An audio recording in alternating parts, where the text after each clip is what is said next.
Hi, Slangel here from Slangel Designs.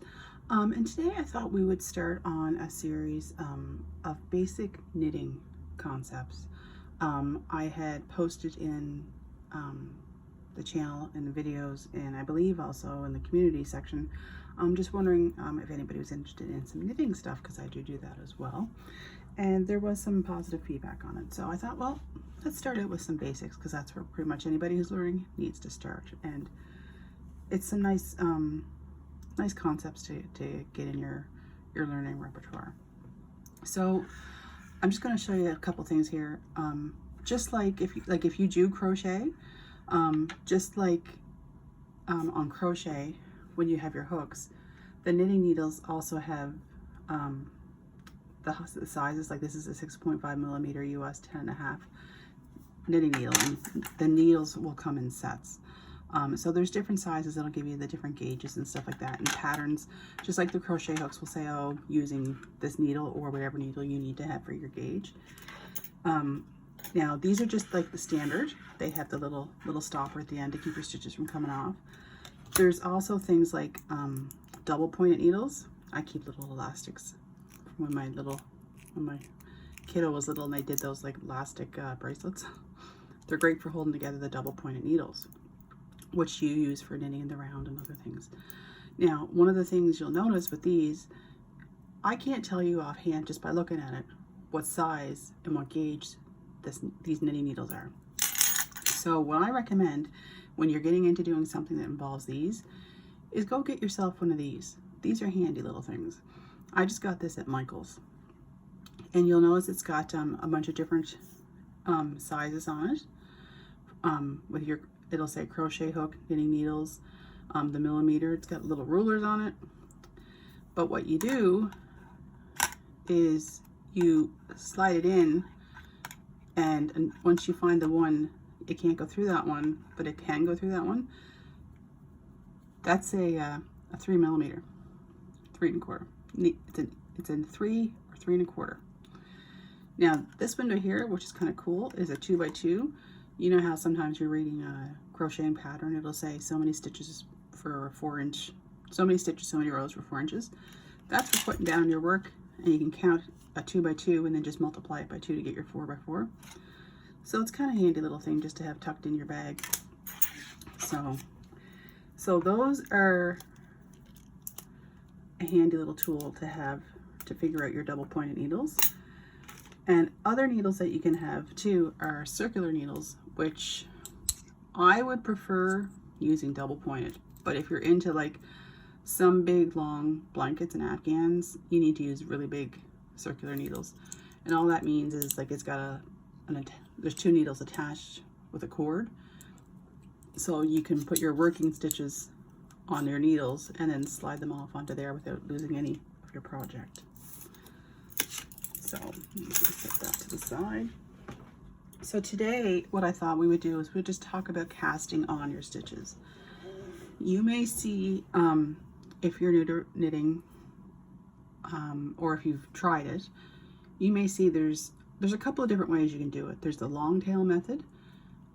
I'm not a fan of that at all. And anytime I try to show anybody how to knit anything, I really don't show them that because I'm not a fan of it. That's my personal preference. I've never really had much luck with it turning out very well, and I just don't find it sits as nicely. So I like to do it's the loop method. So that's what I'm going to show you today. So you're going to have your yarn. I'm just using a worsted weight yarn that I have some scraps of, and I'm going to use these 6.5 millimeter or US 10.5 needles. So you're going to take one needle, and you're going to make your slip knot just like you would if you were crocheting, if you're into that. Make your slip knot and put it on your needle.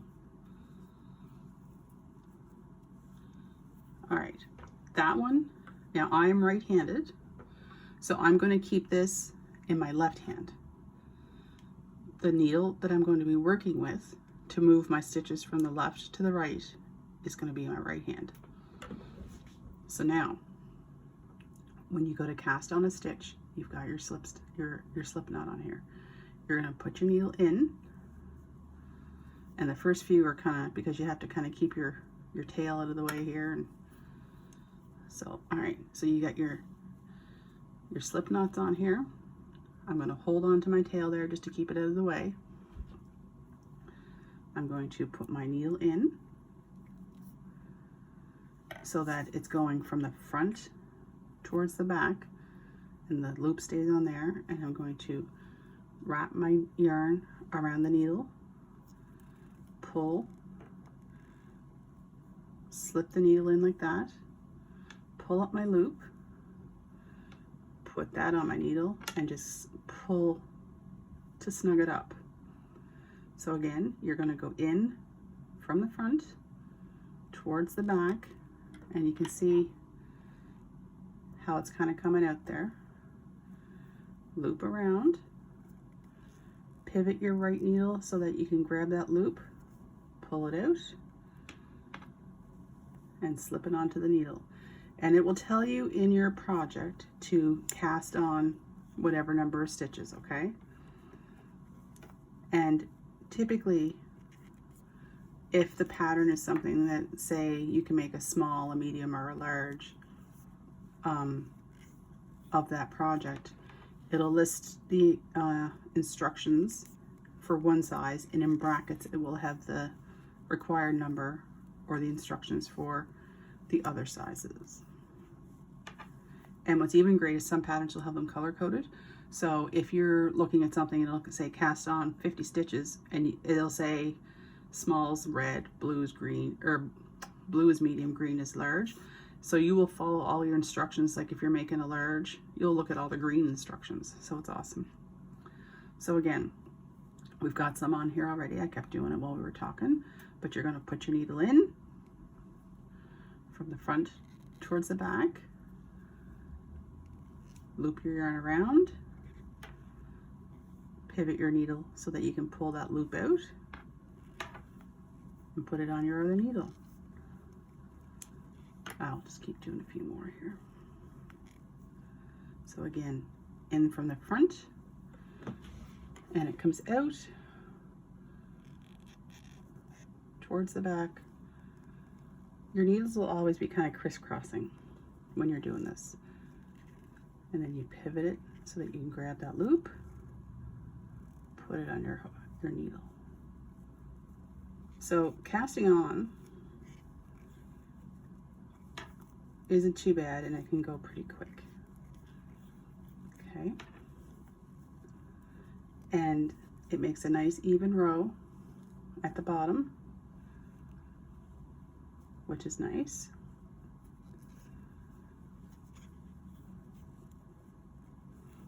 So in this series, we're going to go over the basics, okay? So the most absolute basic is to cast on your stitches. All right, and don't worry, if you're just starting, don't worry too much about the tension. That will come. The needle, like, it's a little forgiving, but you don't want it to be too tight that you have problems. Like if I pull this really tight, it's hard to get that needle in there. It's tight. You just want it to be little close to the needle, just enough to maintain the gauge, okay? So that's casting on. Not too bad at all. So in future video, we're going to talk about the knit stitch and the purl stitch and some other stitches like knitting two together, casting off, increasing, decreasing, all kinds of different, a lot of similar concepts that you find in crocheting as well. So just how to do it knit and how to change your colors, how to work with multiple colors and strand them behind, lots of different things. And I think we'll look at making some mittens and a few other projects as well. Just something simple.